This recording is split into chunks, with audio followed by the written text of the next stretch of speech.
casa llena.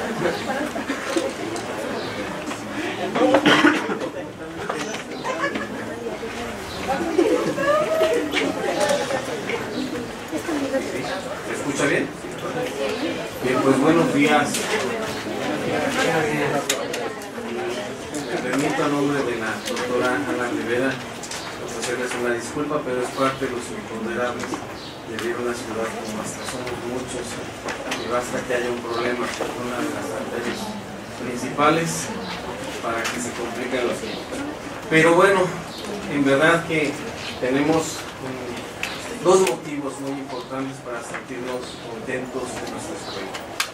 Primero, hoy vamos a hablar de un personaje muy importante en la vida nacional y me parece también fundamental para el trabajo social.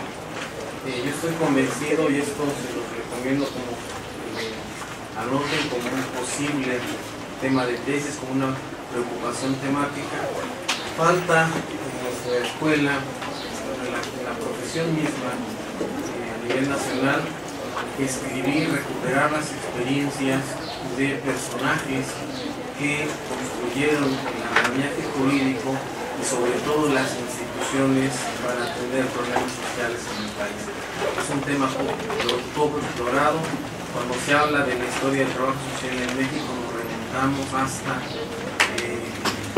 el otro lado del mundo, las experiencias de Mary Richmond, y en términos históricos nos vamos hasta la participación de la Iglesia en sus tareas filantrópicas.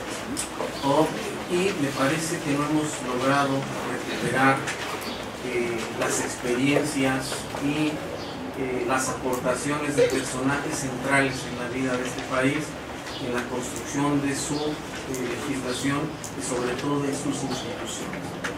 Ese es un motivo importante por el cual me parece que es relevante destacar el abordaje de este personaje.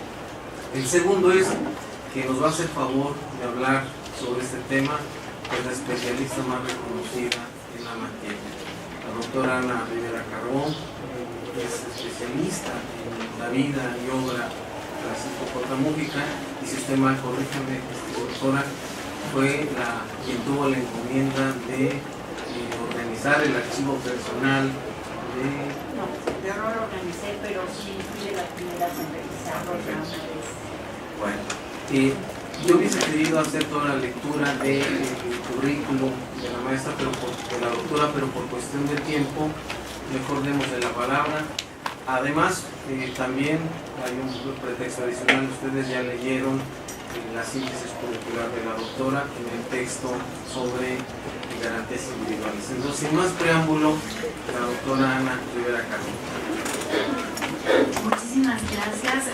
Yo les ofrezco una disculpa, vengo muy apurada de que estaba el tránsito horrible y la salida aquí para entrar a la universidad cerrada.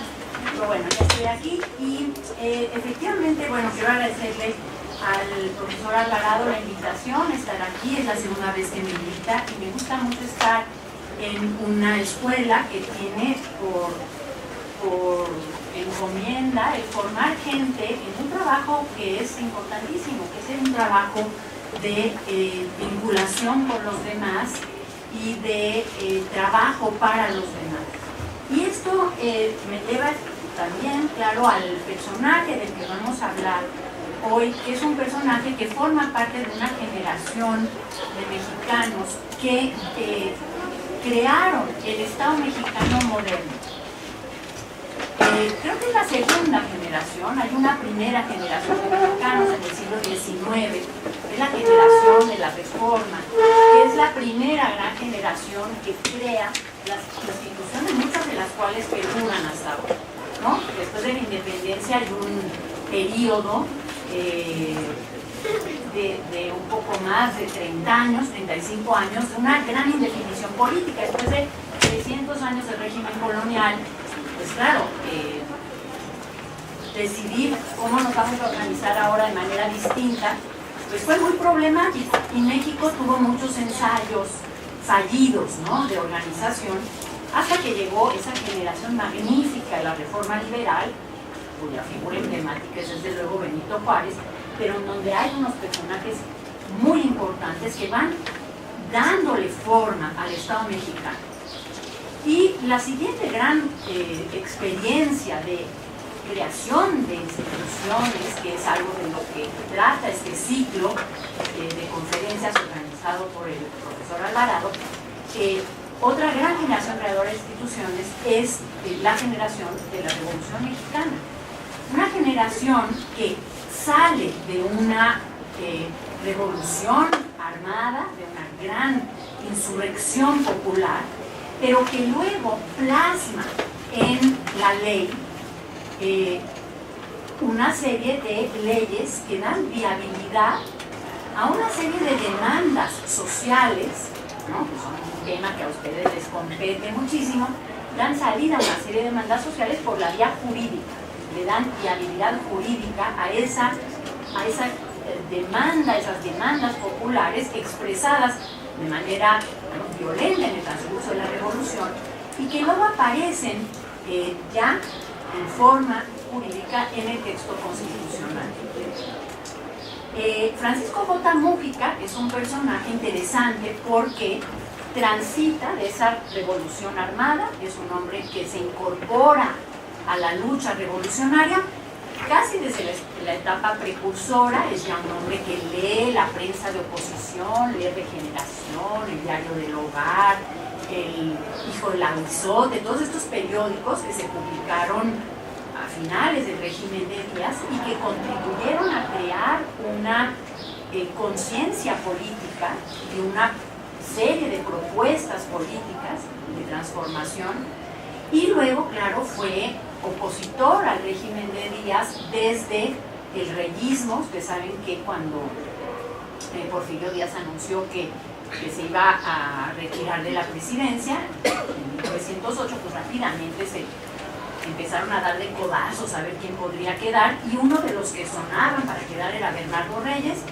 Él fue reyista, sí, qué bueno, como que es una opción. Cuando Bernardo Reyes dejó claro que él no iba a contender para la presidencia, entonces se hizo maderista Francisco Múgica, y cuando Madero convocó a la revolución, pues se sumó a él. Primero editando un periódico maderista que se publicaba en San Antonio, Texas, y luego ya incorporándose a la lucha armada. Entonces un revolucionario del primer minuto, él participa desde el inicio de la revolución, en el proceso de revolución política contra Díaz, y cuando ya el régimen de Madero se establece con muchas dificultades, no voy a entrar ahora en esos detalles, pero bueno, el régimen de Madero, como saben, tuvo muchísimas dificultades que terminaron con un golpe militar en su contra, y cuando viene el golpe militar contra Madero, Francisco Múgica vuelve a entrar en la lucha armada, ahora en el ejército constitucionalista que encabezaba Venustiano Carranza como primer jefe, y él participa ya en la Revolución Constitucionalista. La Revolución Constitucionalista es muy interesante porque desde que se hizo el plan de Guadalupe, Venustiano Carranza decidió que esa iba a ser una revolución política, ¿no? Y que los temas sociales se discutirían cuando esa revolución triunfara. Claro, había un montón de gente, incluido Múgica, que dijo, pero ¿cómo? Si hay un montón de temas sociales que atender. No, dijo Carranza, de ninguna manera vamos a hacer la revolución para restablecer el orden legal que Victoriano Huerta ha violentado, y ya que ganemos, pues discutimos los temas sociales.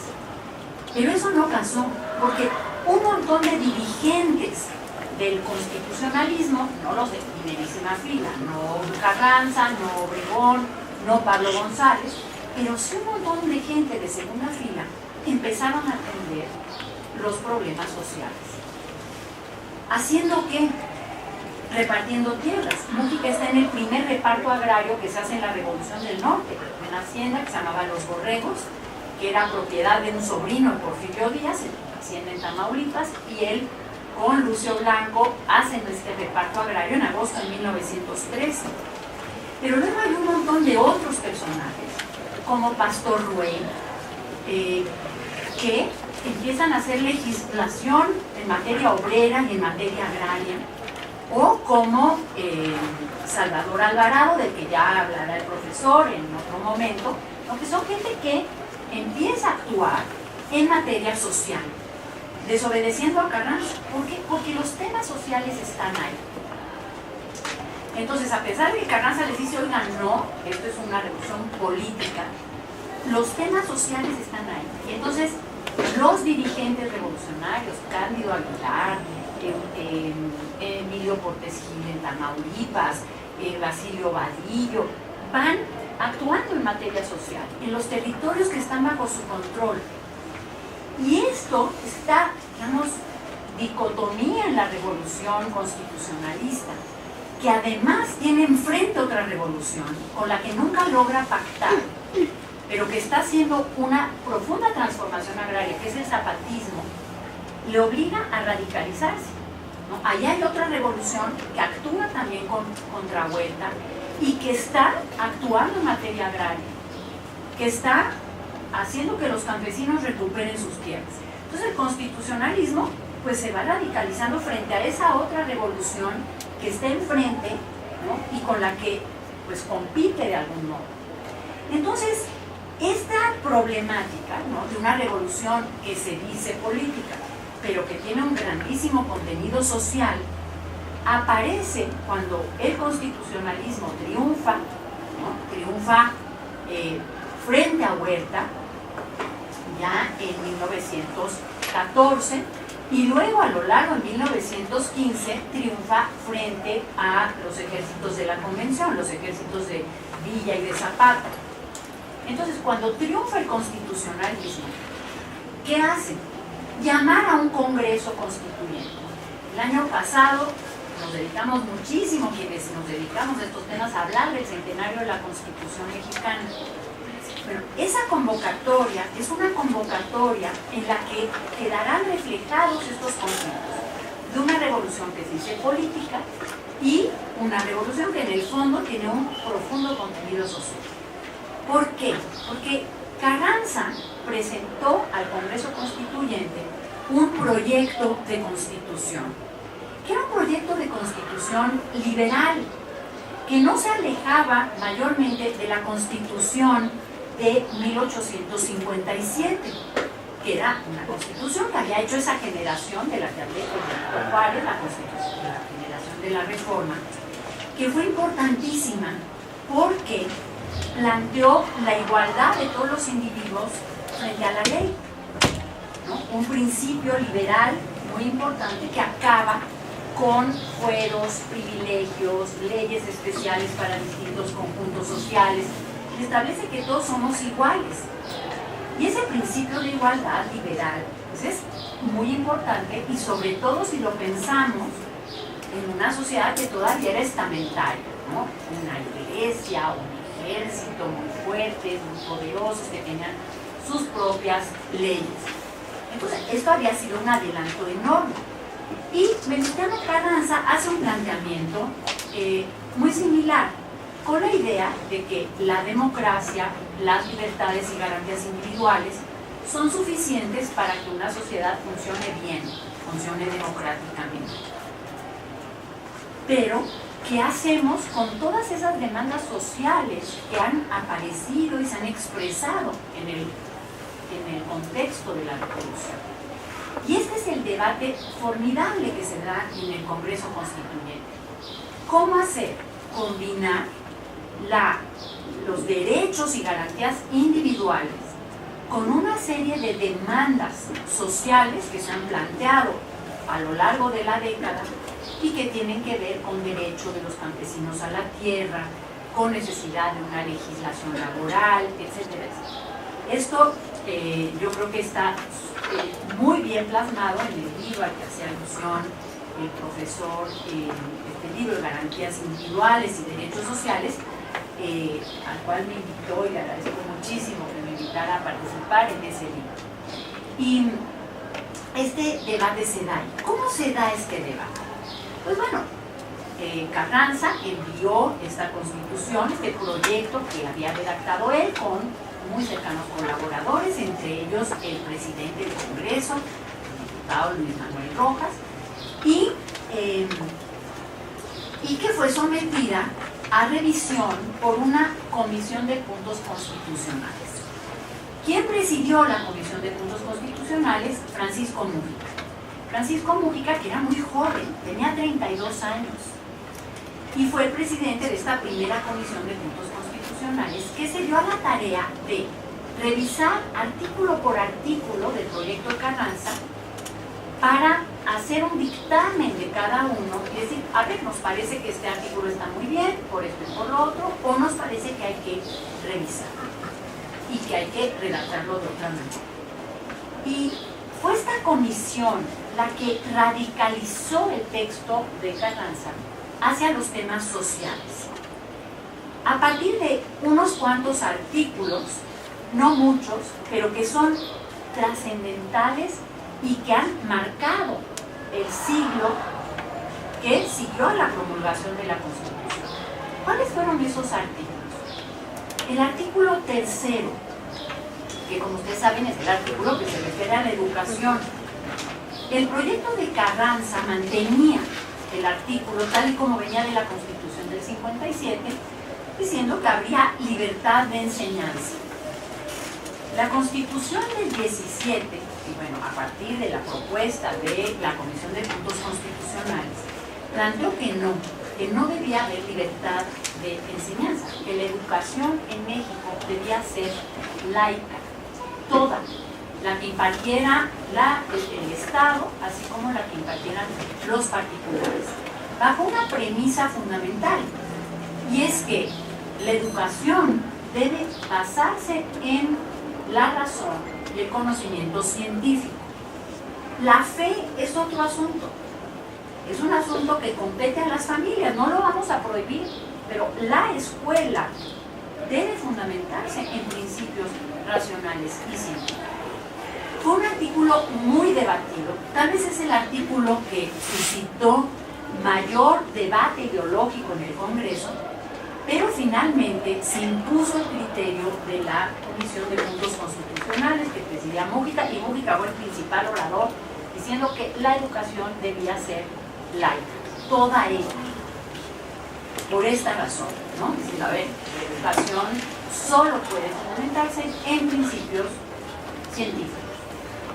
Otro artículo muy importante en este debate fue el artículo 123, que después sería el artículo 123, y cuya discusión empezó en la discusión de otro artículo, que no era el 123, era el quinto, que era sobre derechos individuales. El artículo quinto establecía el derecho a la libertad de trabajo. Cada quien es libre de trabajar en lo que quiera, a nadie se le puede obligar a trabajar en algo que no quiera. Esto es lo que decía la Constitución del 57. Pero, ¿qué dijo la Comisión de Puntos Constitucionales? Oigan, bueno, aquí hay una serie de demandas que vienen desde hace 10 años, planteadas en un documento importantísimo, que es el programa del Partido Liberal, de los magonistas, que hablaba ya de temas como la jornada máxima, el salario mínimo, el descanso semanal, el derecho de asociación, el derecho de huelga, el derecho a la indemnización por accidentes de trabajo. A ver, ¿qué vamos a hacer con eso? Pues claro, el debate fue tremendo, porque, a ver, en una legislación que parte de los derechos individuales, plantear un artículo que contiene derechos sociales colectivos de un conglomerado social, pues era como extraño, ¿no? Era raro. ¿Cómo? Esta es una constitución liberal que parte de la idea de la garantía individual y estamos planteando aquí unas garantías sociales. Pero resulta que en este debate los radicales del Congreso, que encabezaba Múgica, acabaron convenciendo a los moderados. Quiero decir que todo el Congreso es de revolucionarios, no hay conservadores, todos vienen de una revolución, pero son revolucionarios en mayor o menor grado, unos son más radicales, otros son más moderados. Los moderados se acabaron convenciendo, a pesar de que algunos sostuvo que ese artículo le quedaba a la Constitución como a un Cristo un par de pistolas. A ver, ¿cómo? Una Constitución liberal con un artículo de garantías sociales. Pero se impone y acaban votando por unanimidad un artículo que es el 123, que ya no entra en el quinto de garantías individuales, sino que tiene su artículo específico para defender las garantías sociales de los trabajadores. Esto es muy importante porque es un artículo a nivel constitucional y que será el artículo en este sentido más importante en el mundo. Por un ratito, porque al rato ya vino la Revolución Rusa, que fue más allá y que estableció un gobierno que se dijo proletario. Pero durante un tiempo este artículo fue el más avanzado del mundo en esta materia. Otro artículo muy importante fue el artículo 27, que es tal vez el artículo más conspicuo, el más articulador de la Constitución de 1917.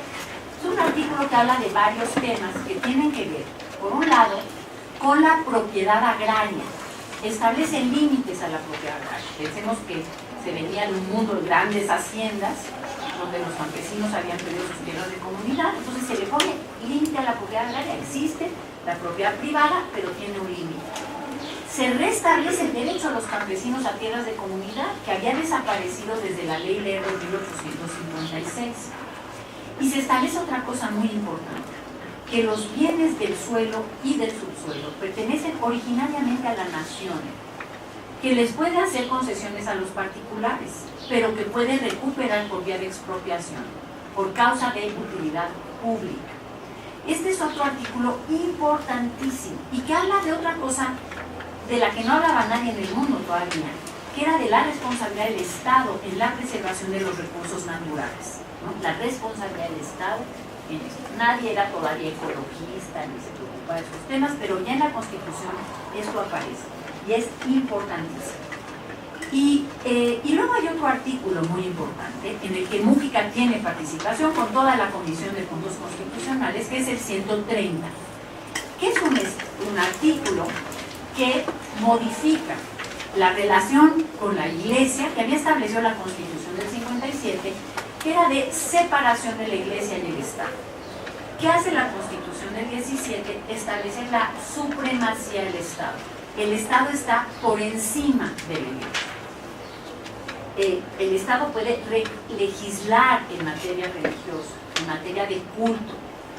Por ejemplo, establecer el número de sacerdotes que puede haber en una entidad, todos los temas que tienen que ver con las iglesias, ¿no? Claro, en este momento se refiere fundamentalmente a la católica, pero se refiere a cualquier culto religioso. Estos 4 artículos en los que Francisco Mújica tiene una participación directísima como presidente de la Comisión de Puntos Constitucionales, marcaron la agenda mexicana del siguiente siglo. Si ustedes se fijan en torno a qué temas ha habido grandes debates en los últimos años, son estos que tienen que ver todavía con la educación, cómo vamos a educar. Ya hubo unas reformas en el salinismo que autorizaron a que el clero tuviera participación en el ámbito educativo, pero fue un tema a debate a lo largo de todo el siglo XX. Si ustedes se fijan en este gobierno en el que todavía estamos, se hizo una reforma laboral, se hizo también una reforma educativa, o sea, son temas que están en el ojo del huracán y que estamos debatiendo en cuál es el papel del Estado respecto de esas materias.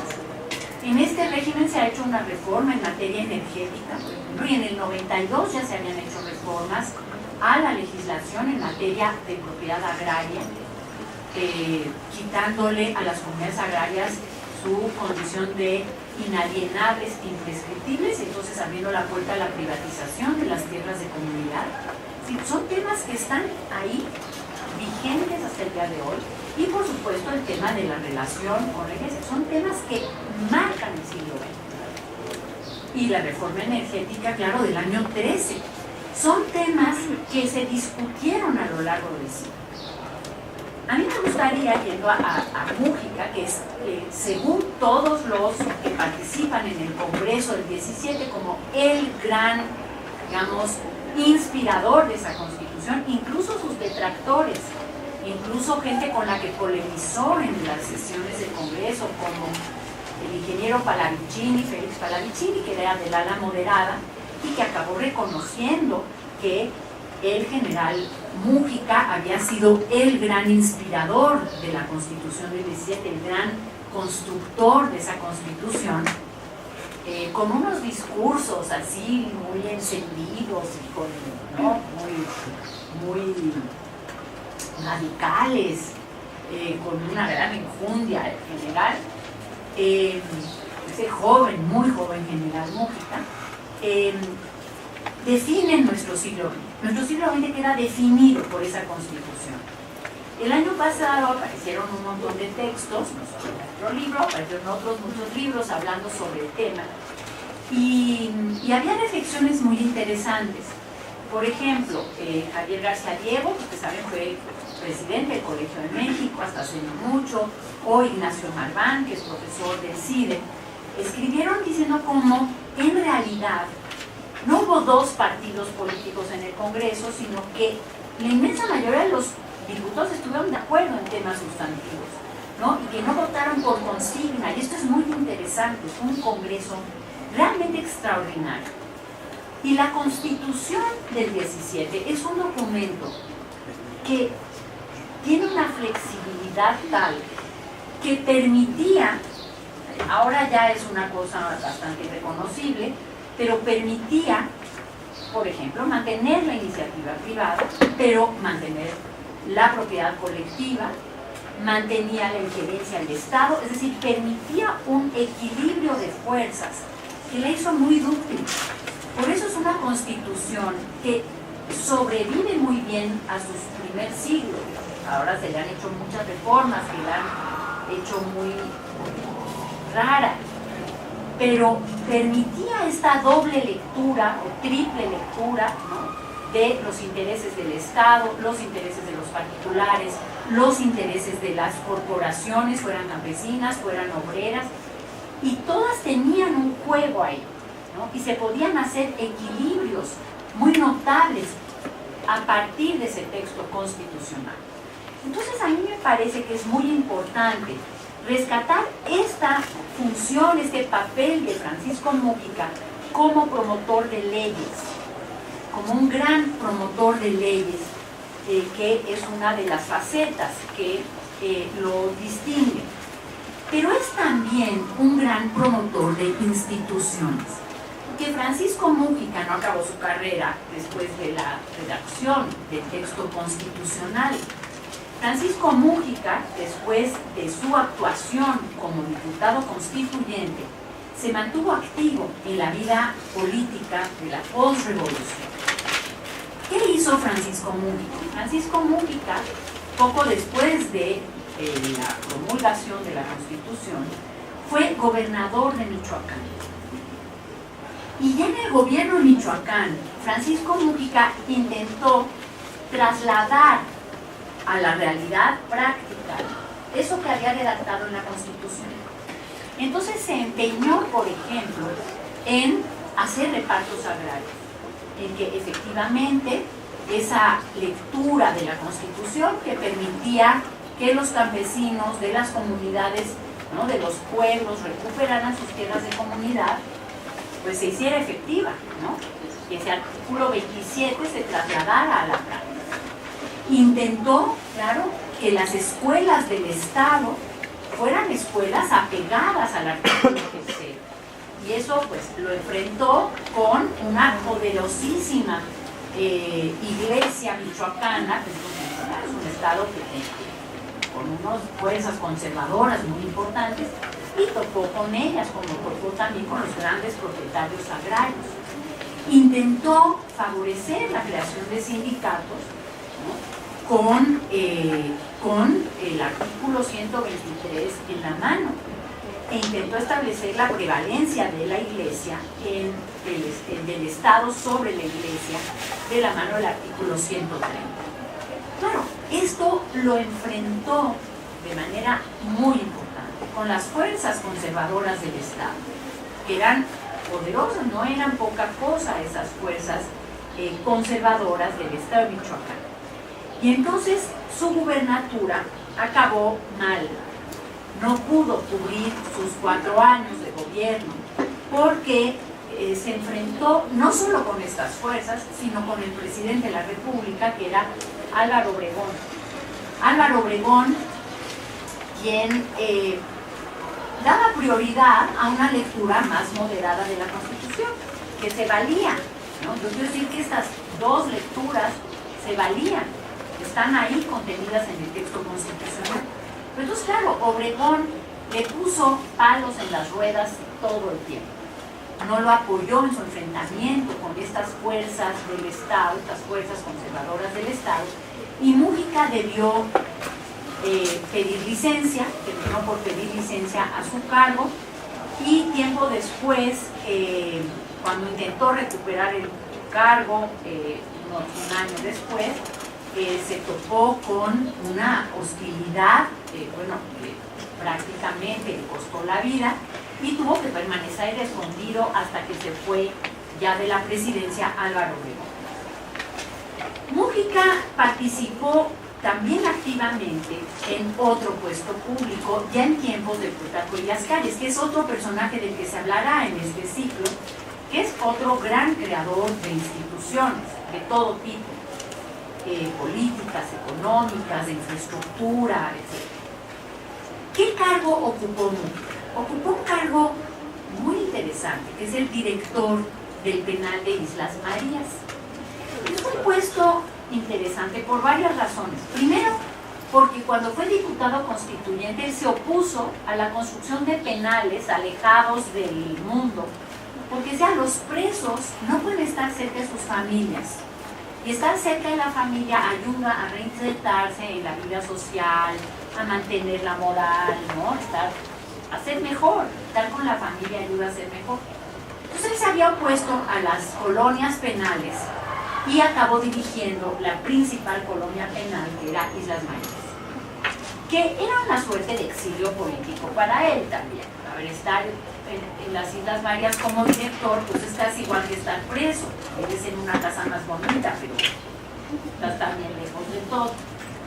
Su gestión al frente de las Islas Marías es notabilísima, porque él intentó, de hecho es el que convierte al penal de Islas Marías en un sitio donde los presos van a la escuela, cultivan huertos, tienen talleres, hacen obras de teatro. Todo esto fue idea suya, la idea de que el trabajo, la educación eran formas de reinserción social importantes. Ustedes que estudian trabajo social, yo creo que el trabajo social en los penales es fundamental. Es fundamental, son espacios en los que tenemos que trabajar de manera importantísima para ver cómo reinsertamos a gente que está, digamos, fuera del orden, ¿no?, de la sociabilidad civilizada, para que vuelvan a entrar en él, ¿no? Y yo creo que ese es un trabajo social fundamental, y ahí trabaja Múgica. Si ustedes se pueden acercar a la bibliografía sobre el trabajo de Múgica en el penal de Islas Marías, yo creo que es muy aleccionador, es un trabajo muy aleccionador. Y entonces ahí estuvo realmente también como preso él, ¿no?, durante varios años, y son años en los que sigue participando en la política nacional a través de la correspondencia. En esta época él se escribirá muchísimo con quien más adelante será el presidente de la República, Lázaro Cárdenas, que era su paisano, era michoacano también, y se había conocido en los años 20 cuando Lázaro Cárdenas era jefe militar de la zona de la Huasteca, y Múgica estuvo ahí trabajando para un despacho de abogados, y ahí se hicieron muy amigos, y siempre más se escribieron muchísimo. Cuando Múgica estuvo en el penal, le escribía mucho a Lázaro Cárdenas, que por entonces era gobernador de Michoacán. Y es bien interesante cómo la experiencia fallida de Múgica al frente del gobierno de Michoacán le sirve a Lázaro Cárdenas para, digamos, aprender de los errores que cometió Mújica, y que el propio Mújica dice, mire, yo me equivoqué, siempre que hablaron de usted, me equivoqué en un montón de cosas. Lázaro Cárdenas ya no se equivocó. Y entonces, ¿qué hizo Lázaro Cárdenas? Antes de hacer las grandes reformas, creó las bases de apoyo que le permitieran apuntalarlas. Y creó una gran confederación regional michoacana del trabajo, ¿no? Con trabajadores agrícolas, con trabajadores industriales, que cuando se enfrentó a los poderes fácticos del Estado, pues lo apoyaron, cosa que no tuvo mucho. Y eso es algo que Lázaro Cárdenas hará después en la presidencia, ¿no? Crear grandes instituciones de carácter obrero, de carácter campesino, que apuntalen sus reformas. Después de ser director del penal de Islas Marías, Francisco Mújica se incorporó a este gobierno tan importante que es el gobierno de Lázaro Cárdenas. El gobierno de Lázaro Cárdenas es un gobierno que ocurre en un periodo que en todo el mundo es muy crítico, porque en el año 29 había habido una gran debacle económica, ¿no? La famosa crisis del 29, que cimbró la economía de todo el mundo. Una economía basada en el libre mercado, en la libre competencia, y que tronó.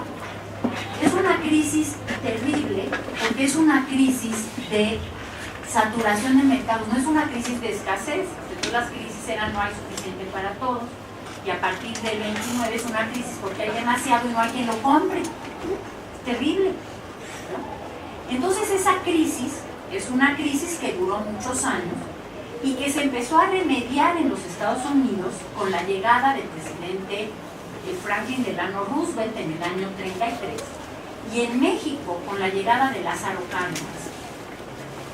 Roosevelt empezó a salir de la crisis a partir de unas ideas de un economista británico, se llamaba John Maynard Keynes, que hablaban de que, pues, a ver, el libre mercado, esto suena algo muy contemporáneo, ay, el libre mercado resuelve todo porque el mercado se autorregula. No es cierto, ustedes no hagan caso, no es cierto, el mercado nunca se autorregula. Y entonces, claro, aquello acabó fatal porque el mercado nunca se autorreguló. Entonces John Maynard Keynes dijo, a ver, hay que tomar ideas de lo que está pasando en la Unión Soviética, que son, ¿no?, una participación del Estado en la economía, una planificación de la economía, como están haciendo los soviéticos con sus planes quinquenales. Pues bueno, sin acabar con el libre mercado, pero regulando. En México no necesitamos leer a Maynard Keynes. ¿Saben lo que hizo no solo Lázaro Cárdenas, sino desde antes los redactores del plan sexenal que normó el sexenio 34-40? Releer la Constitución del 17. Porque la Constitución del 17, que Mújica había contribuido a redactar, ya contemplaba la participación del Estado en la economía, la propiedad colectiva, ¿no?, la regulación desde el Estado. Entonces no necesitamos leer a John Maynard Keynes. Y lo que se hizo fue releer la Constitución del 17 y darle actualidad en el plan sexenal. Entonces, llega Lázaro Cárdenas a la presidencia y que hace rápidamente nombrar a Francisco Mújica secretario de Economía. Él fue secretario de la Economía Nacional y el régimen de Lázaro Cárdenas le abrió una posibilidad formidable, la posibilidad de poner en práctica a escala nacional temas que él había plasmado en la ley, es decir, traducir en actos lo que había hecho en el Congreso y que había intentado hacer en Michoacán fallidamente, que hizo a pequeña escala en el penal de Islas Marías y que ahora hará desde la Secretaría de la Economía Nacional y luego desde la Secretaría de Comunicaciones y Obras Públicas, porque después fue secretario de Comunicaciones. No tengo mucho tiempo para extenderme, pero quisiera comentar que el sexenio Lázaro Cárdenas es un sexenio donde se toman medidas medidas muy importantes, se hacen acciones muy importantes y se crean instituciones muy importantes. Y ahí estamos. ¿De qué estamos hablando? Estamos hablando de una gran reforma agraria que estaba pendiente. Se pone en práctica el artículo 27. Mújica participa en eso. Es una época en la que se conforman grandes centrales sindicales que den viabilidad a la Ley Federal de Trabajo y al artículo 127, y al artículo 123, que ahí estaban, pero que no se habían aplicado plenamente. Pensemos que cuando se crea la CTM, no es la CTM que vemos hoy, una CTM dinámica, combativa, ¿no? Un sindicalismo activo que sostuvo las acciones del campo. Y se hace otra cosa muy importante, se expropia el petróleo. El petróleo queda en manos del Estado mexicano, quitándoselo a unas empresas que favorecían al extranjero. ¿Qué es lo que va a pasar ahora? Olvídense, o sea, ¿ustedes creen que la Shell va a poner gasolinerías porque lo que nos quiere ayudar es a reactivar nuestra empresa energética? No, va a estar ahí porque va a hacer negocio con nuestro petróleo. Entonces, Mújica participa, es el que redacta el manifiesto de expropiación del petróleo, porque es muy amigo de Lázaro Cárdenas, porque están de acuerdo y porque Lázaro Cárdenas lo admira mucho, porque es el que hizo la Constitución. El gobierno de Lázaro Cárdenas no solo toma estas acciones, sino que crea grandes instituciones en las que participa en gran medida también el general Luna. La Nacional Financiera, que financia la gran industria, ¿no? La creación de industria. Se crea el Instituto Politécnico Nacional, se crea el Colegio de México como un gran centro, primero como Casa España, luego como Colegio de México. Se crean los talleres gráficos de la Nación para publicar cosas que sirvan a los ciudadanos. Se crea el Instituto Nacional de Antropología e Historia. Es un régimen en el que participa Mújica y que crea instituciones que favorecen a la nación y que ahí están. A lo mejor hay un poco desdibujadas, pero que es cuestión de ponerlas otra vez por el camino correcto, por un camino de servicio a la mayoría de los mexicanos. Yo quisiera terminar diciendo que me parece que es muy importante recuperar a figuras de la historia mexicana que, ¿saben qué nos pasa? Tenemos figuras muy grandotas que nos comen el escenario, ¿no? Que le roban cámara a muchos otros personajes que son muy relevantes y que trabajan en la creación de instituciones que son las que hasta el día de hoy le dan viabilidad a nuestro país, que son las que hacen que funcione el país. Y uno de estos personajes centralísimos es Francisco Mújica. Es un personaje central como creador de leyes, como creador de instituciones y por lo tanto como estadista. Dicen que Lincoln dijo alguna vez que un político es el que gobierna pensando en las próximas elecciones y un estadista es el que gobierna pensando en las próximas generaciones. Y Mújica es de estos, es de los que pensó en leyes y en instituciones que perduraran y que le dieran viabilidad a la nación. Si quieren, lo dejamos aquí para abrir un espacio de preguntas o de comentarios.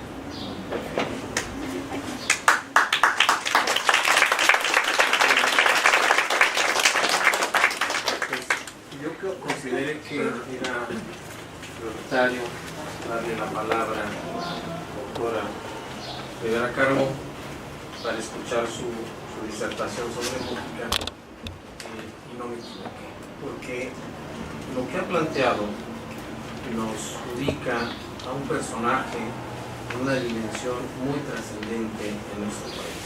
Y me da la oportunidad de relacionarlo esta exposición con los motivos que han propiciado la organización de este coloquio.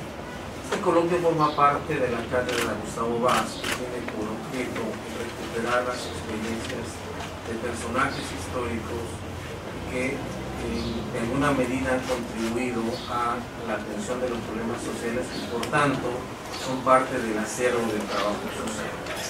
El coloquio, el título bastante ambicioso, difícil tránsito a la institucionalización, y se refiere a los actores de las leyes, las instituciones.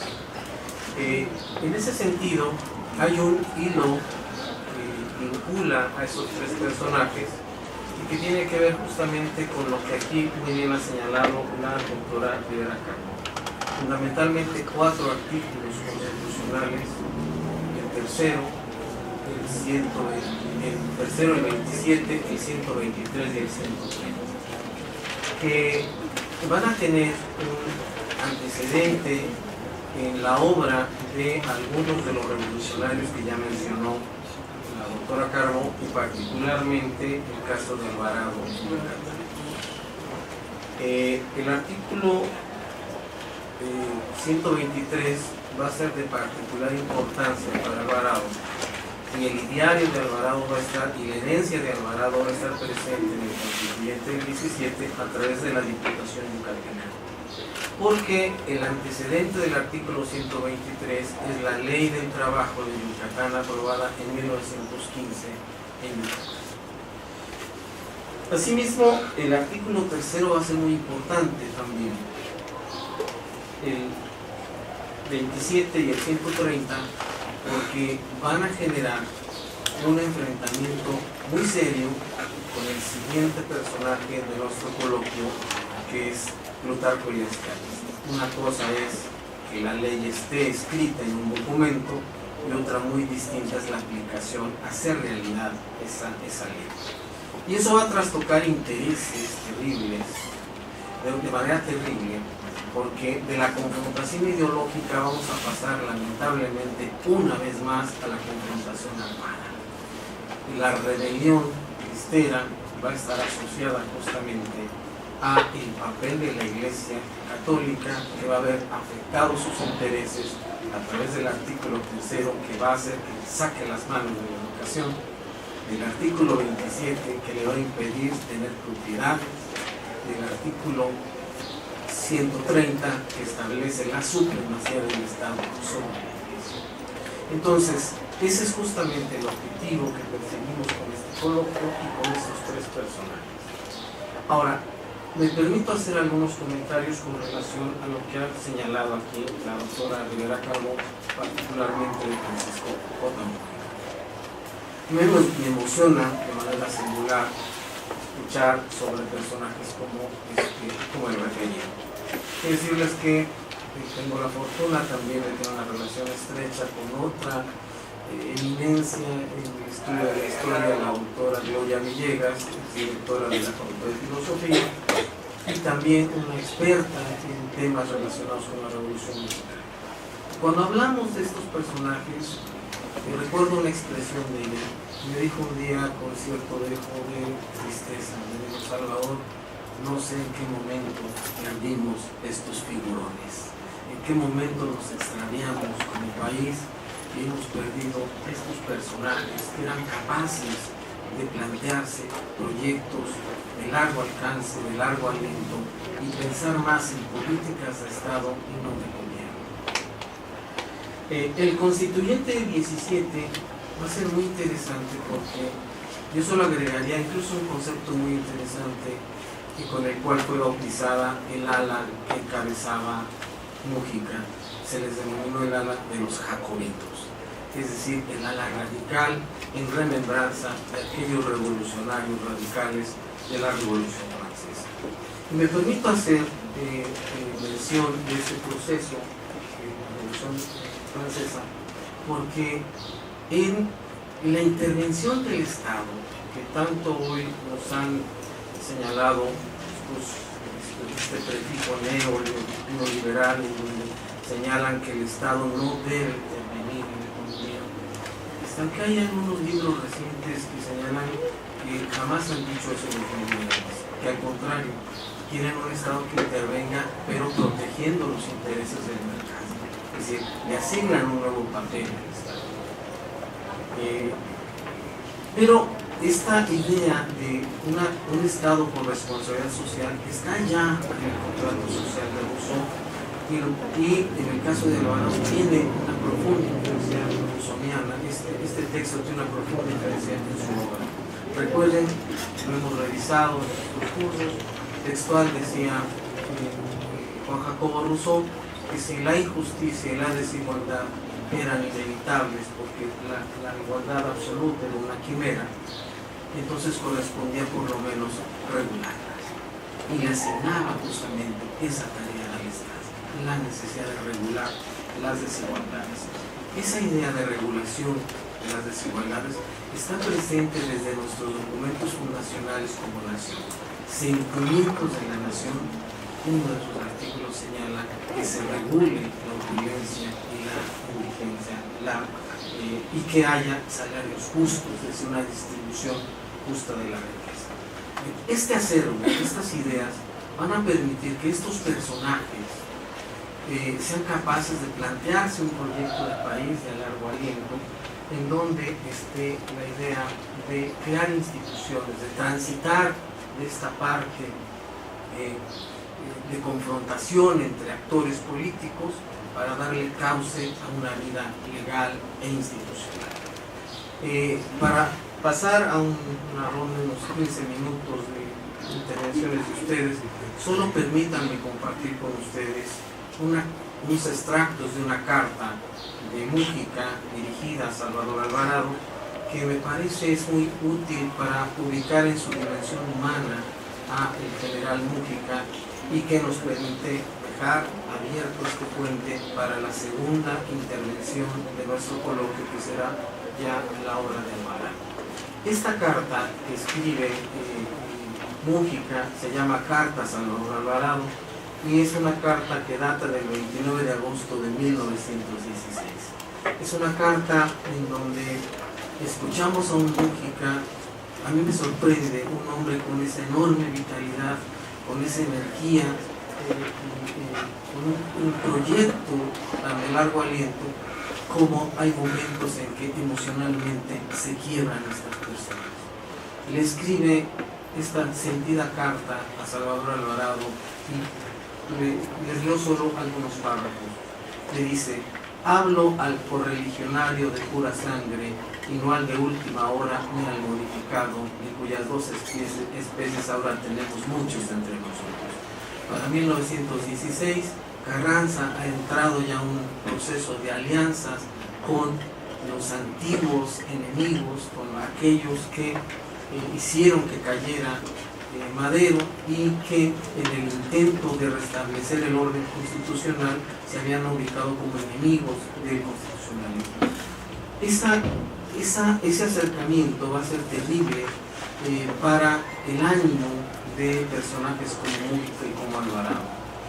Dice: no estoy conforme con la política general, porque aparte de no estar bien orientada y definida, tiene mucho de conciliadora.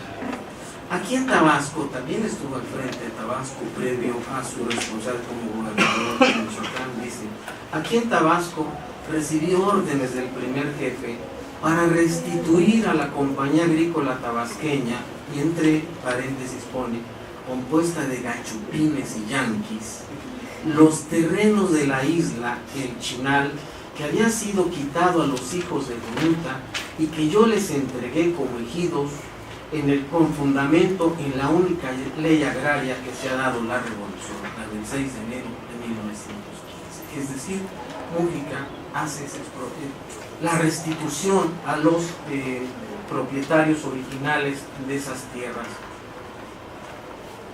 Carranza le obliga a devolverlas a los gachupines y yanquis, textual nos dice el general Mújica. Dice: es decir, el nuevo gobierno reconoce como legítima la explotación de unos bosques robados y constantemente reclamados por los indios tarascos. Y otro que dice: es una carta muy intensa. Hay una parte donde le dice de una manera muy sentida: fíjense, ¿A dónde iremos por esta senda, mi querido general? Moralíceme usted, porque me siento verdaderamente decepcionado y triste, viendo tanta vida perdida, tanto orfandad, tanta riqueza y energía nacional sacrificada. Imagínese usted que en estos días dispuse a acondicionar los templos del Estado para poner en ellos las escuelas públicas que necesita esta entidad.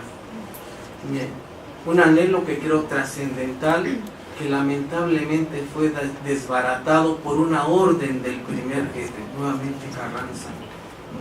Le dice que dé marcha atrás, que fue desbaratado por una orden del primer jefe obtenida, entre comillas, obtenida por las señoras y señoritas de algunos lugares del Estado, que ocurrieron pidiendo que se les dejen estos edificios para sus obras piadosas.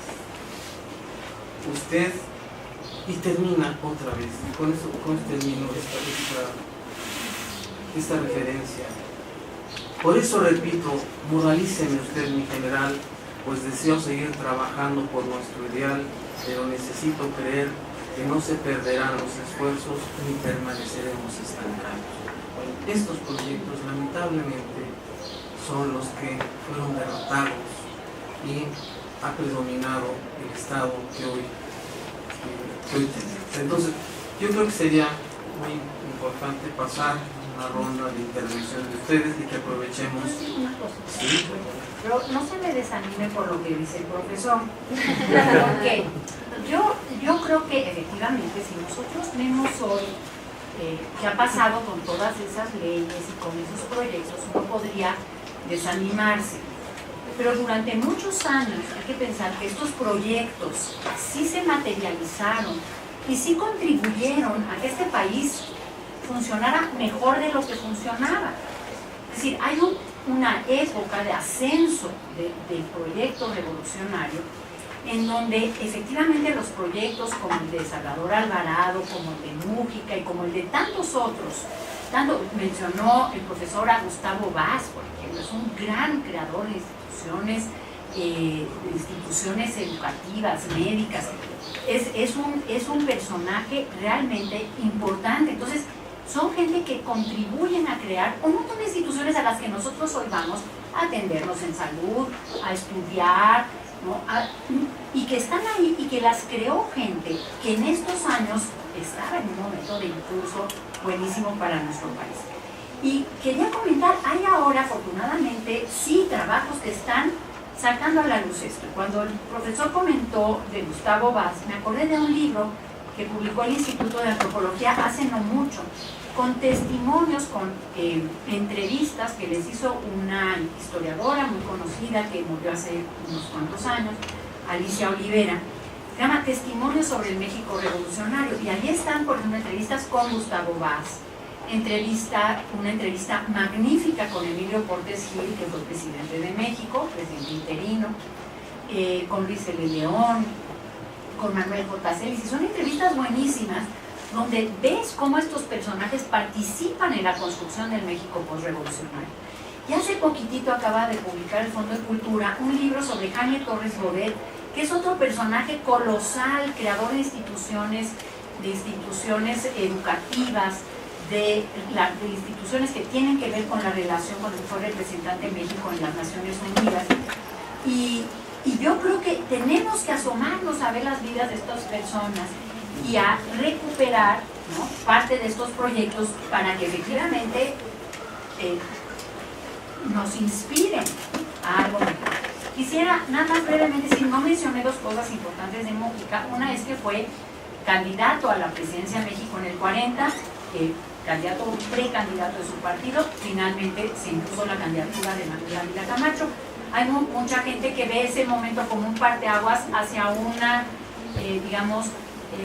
vía más conservadora en la política mexicana, y después fue gobernador del territorio sur de Baja California en los años de la Segunda Guerra Mundial, y ahí otra vez es muy notable verlo actuando conforme a las leyes de la Constitución del 17, ¿no?, tratando de construir un estado que estaba muy deshabitado, y darle viabilidad en tiempos de una guerra muy terrible que afectó directamente a Baja California, porque los gringos ya querían instalar bases militares ahí y Mújica como gobernador del territorio sur no se dejó.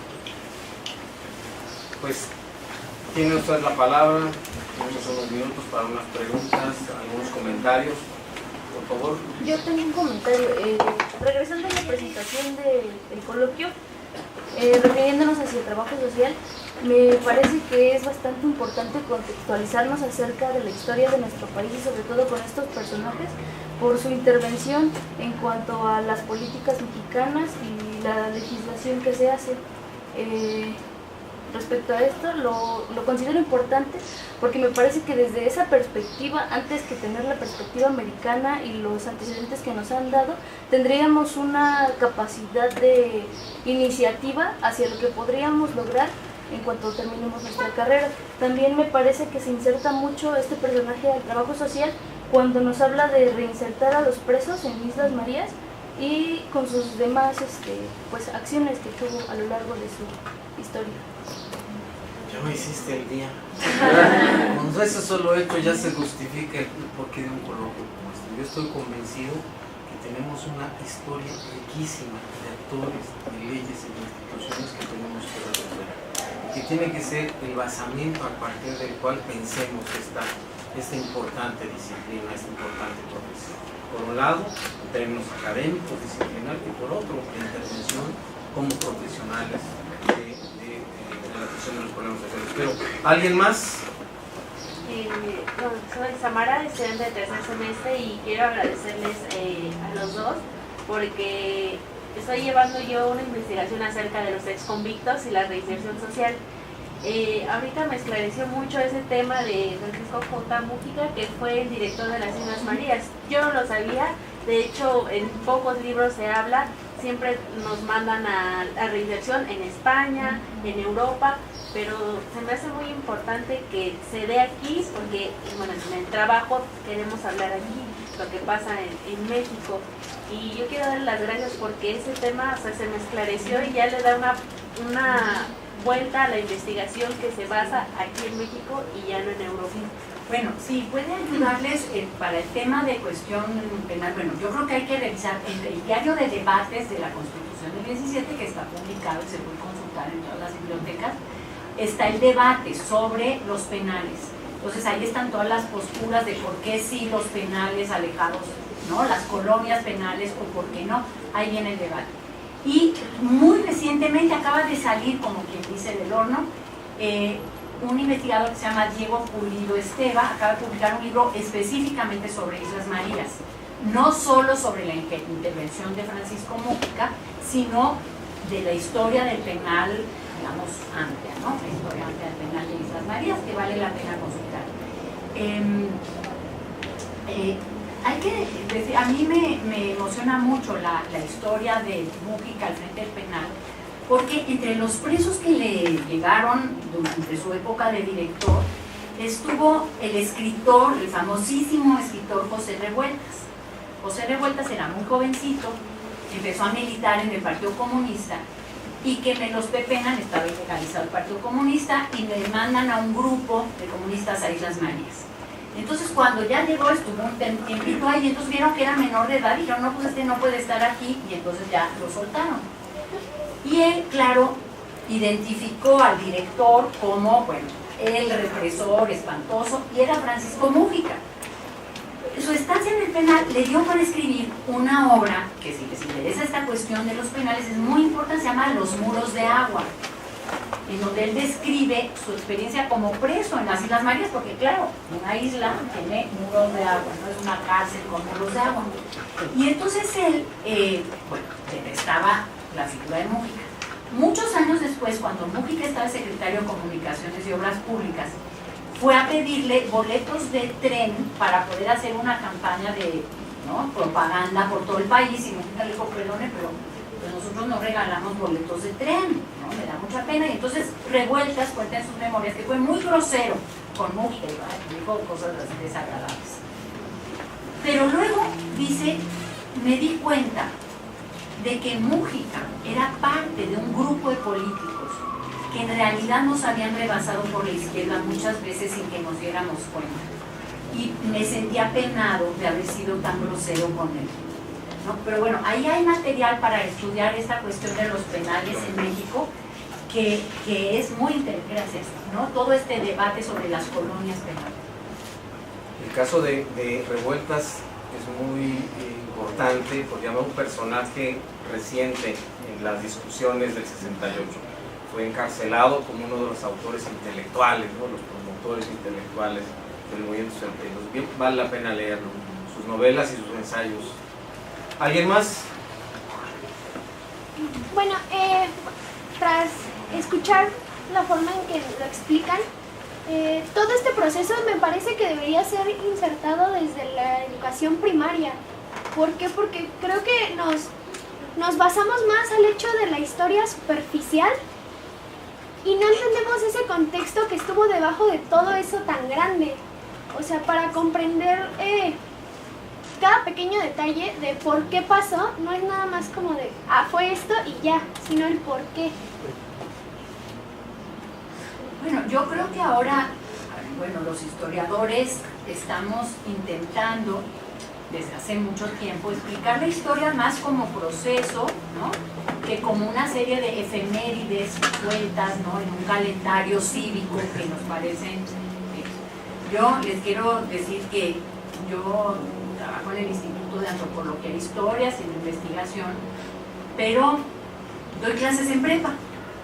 Porque a mí me parece que esto que dices es muy importante. Yo creo que no debemos olvidar los ámbitos, ¿no? Educativos donde se forman los jóvenes que luego van a ir a trabajar como ustedes en una profesión que me parece importantísima, porque es una profesión de servicio a los demás. No todas las profesiones son de servicio a los demás. En principio sí, ¿no? Un ingeniero que construye carreteras pues hace un servicio a los demás. Pero su trabajo es un trabajo de una generosidad enorme. O sea, desde el planteamiento de su profesión está implícito el servicio a los demás, ¿no? Y yo creo que la educación es muy importante. Por eso yo, que trabajo en una profesión, digamos, más egoísta, más encerradita en el archivo, en la biblioteca, ¿no? Los historiadores somos un poco como detectives que reconstruimos casos. Es muy emocionante, es un trabajo muy emocionante, pero es un trabajo más solitario. Y yo por eso no dejo mis dos grupos de prepa, porque me parece que es un lugar de transmisión de estas inquietudes, ¿no? Yo coincido con lo que señala la doctora Carbón. Yo no he querido ir a dar clases a la especialidad ni a la maestría, menos. Insisto en dar clases en primer semestre. Cada año regreso a primer semestre. Tenemos una participación, dos más. Guillermo, y vamos a ver si nuestro invitado tiene algo que comentarnos al respecto. A ver, Guillermo, por favor. Bien, pues ayer leía este documento que nos dio usted. Se me hace muy interesante el personaje de Múgica porque es un personaje que se enfrentaba a toda esta situación, a todos estos conservadores que habían quedado. Se me hace un personaje que lejos de ver por su bienestar veía por el bien de los demás y se enfrentaba.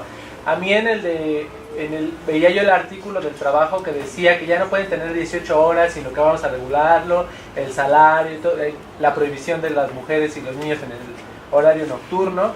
Yo me ponía a pensar en que si el señor Múgica, no pensaba en que todas estas, los que prestaban empleos nos iban a poner en su contra, porque digo, si vas a quitar las 18 horas y vas a poner 8 horas, entiendes que necesitas contratar el doble o el triple de trabajadores, el triple de salarios. Entonces, este señor no se fijaba en los intereses de las empresas o de los poderosos, sino más bien en los intereses del pueblo. Entonces, yo me hacía la pregunta, ¿dónde quedaron estos personajes que en lugar de darle prioridad al pueblo, ahora se lo dan a las instituciones, a sus propios intereses? ¿Dónde quedaron estos personajes aguerridos por sus convicciones? Lo que decía Adriana es muy cierto, y a mí se me hace que, cuando lo comentó fue que hice como la asociación. Estos personajes desde muy jóvenes se preparaban, tenían ese interés de involucrarse. Lo que nos hace falta, en lo personal me hace falta, involucrarme más para poder ser de esos personajes. Yo les voy a decir que estos personajes también fueron como fueron, porque vivieron una revolución. Hay una anécdota muy bonita que cuenta uno que fue secretario de Mújica, de que un día viajaban por Baja California en un coche, porque claro, Mújica era el gobernador del territorio sur de Baja California y Cárdenas fue el secretario de la Defensa Nacional, ya había sido presidente, y Ávila Camacho lo nombró secretario de la Defensa cuando México entró en la Guerra Mundial. Entonces iban en una carretera ahí los dos, y Lázaro Cárdenas dijo, que yo a veces me pregunto, ¿qué hubiera sido de nosotros sin la revolución? Y Mújica le dijo, usted tejedor de rebozos y yo maestro rural, porque Lázaro Cárdenas era de Jiquilpan, que es un pueblo rebocero, ya había muy poquitos talleres, pero todavía es un pueblo rebocero, y Mújica era hijo de un maestro rural. Y entonces, esto, a ver, nosotros tenemos la suerte de que no nos ha tocado vivir en medio de una convulsión revolucionaria, donde pasan cosas muy terribles. Pero eso no quiere decir que no debamos prepararnos para trabajar para los demás, pero ya lo están haciendo, no se desesperen. Justamente ustedes ya lo están haciendo, ya se están preparando para tener las herramientas para trabajar para los demás. Y lo que tenemos que hacer es valorar la institución en la que estamos. Bueno, la UNAM es una institución maravillosa. Y quiero decir otra cosa. Este proceso de conservadurismo en el mundo no es solo de México. El mundo entero, después de la Segunda Guerra Mundial, fue derivando hacia posturas conservadoras y sobre todo a partir de los años 80. Este proceso no es exclusivamente nuestro. Entonces, no quiere decir que eso nos debe tranquilizar, no, pero sí pensar que estamos insertos en un mundo que ha tendido a unas posturas neoconservadoras, que sí son muy terribles, pero que, bueno, a ver, lo que ha pasado en México recientemente es interesante, vamos a ver qué pasa. Yo estoy optimista, creo que las cosas, al menos, a ver, voy a decir una cosa, a mí me preocupa que nos quedemos cortos, ¿no? Lo que me da miedo, hay gente que dice, ay, ¿qué va a pasar? Pero a mí lo que me preocupa es que nos quedemos cortos, pero creo que estamos en camino de remediar algunas cosas por lo menos, y eso es importante. Yo les cuento porque me habían invitado a participar asesorando unas de estas escuelas universitarias que se van a abrir en municipios pobres. Es una experiencia extraordinaria de algo que se va a echar a andar y que esperemos que funcione, ¿no? De trabajo para otros. Cada quien tiene que acomodarse para contribuir a que este mundo tan individualizado, donde cada quien ve por sí mismo y por nadie más, pues se vuelva un mundo más solidario. Pero yo creo que van a pasar cosas que van a estar bien. Efectivamente, están pasando cosas muy importantes y además hay muchas cosas que se han hecho muy bien en este país y hay gente que sigue haciéndola, que es muy comprometida en las instituciones, instituciones como esta, como bien ya lo ha señalado la doctora Ana Rivera. Pero además yo soy mucho más optimista pensando en las jóvenes generaciones. Yo estoy convencido que estas generaciones, las que ustedes representan, a mí en lo particular, espero compartir esto, me genera mucha esperanza, porque esta es una generación que ha dado muestra de que vienen impulsando cambios significativos. Hace un año esta generación estaba salvando vidas durante el sismo. Hace 4 meses esta generación acudió a las urnas masivamente y se expresó por un cambio. Y entonces ahora que corresponde estar atentos a que efectivamente se cumplan las promesas por las cuales se otorgó la confianza y el voto. Entonces la democracia no termina con la emisión de un voto, es una forma de vida. Recordemos aquella expresión rusoniana, el derecho que tengo a votar me impone el deber de instruir. Luego entonces tenemos que ser ciudadanos informados para estar en condiciones de pasar a la exigibilidad de los derechos. Los derechos no son dádivas, no son concesiones del poder, son conquistas y entonces hay que preservarlas. Hay que ser muy cuidadosos con lo que hacemos, con lo que decimos, muy responsables sobre todo con lo que decimos. Y en ese sentido sí estoy muy optimista y por eso estoy convencido de que vale la pena abrir esos espacios, porque por ejemplo aquí lo que se ha dicho me referenda la esperanza que tengo. Tenemos una participación más, alguien ¿sí? Me llama la atención mucho que en el texto que nos dio el profesor dice que es Francisco Mujica y la lucha por la justicia social. Me parece un tema bastante interesante y de apoyo hacia la carrera. Creo que lo que menciona sobre que él no quería dejar solo la ley escrita, sino aplicarla, pero sin embargo comete este error, ¿no? Cuando fue gobernador, de no considerar el contexto ni digamos,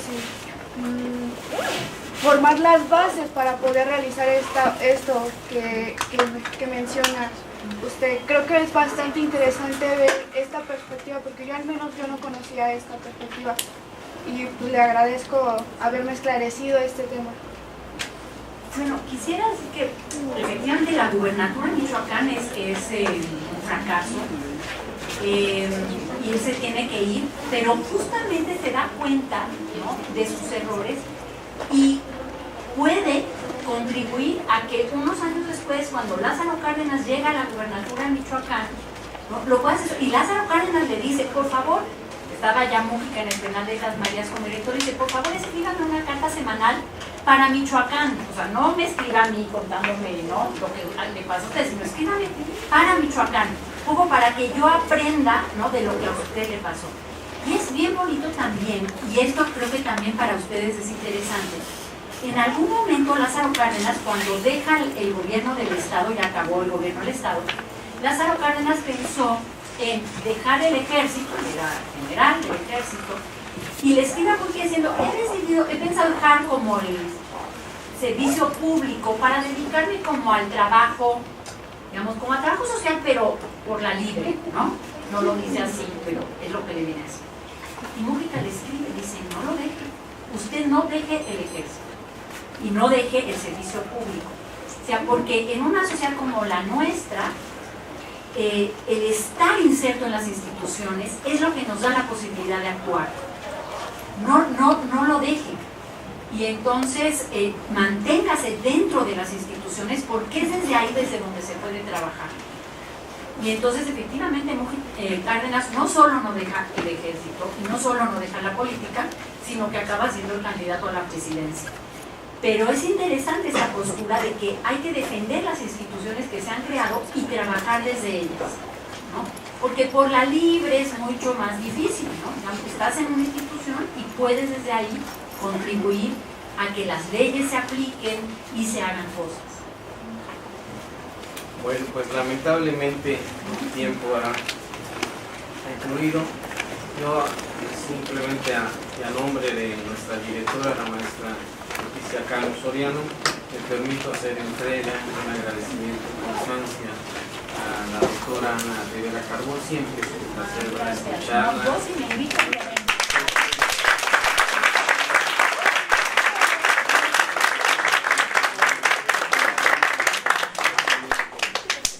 Y disculpas otra vez por mi retraso. Y a todos y cada uno de ustedes, nuestro agradecimiento por acompañarnos en esta sesión y reiterar la invitación para la segunda conferencia que será el viernes próximo, y la siguiente con el maestro Tomás Pérez. Muchísimas gracias.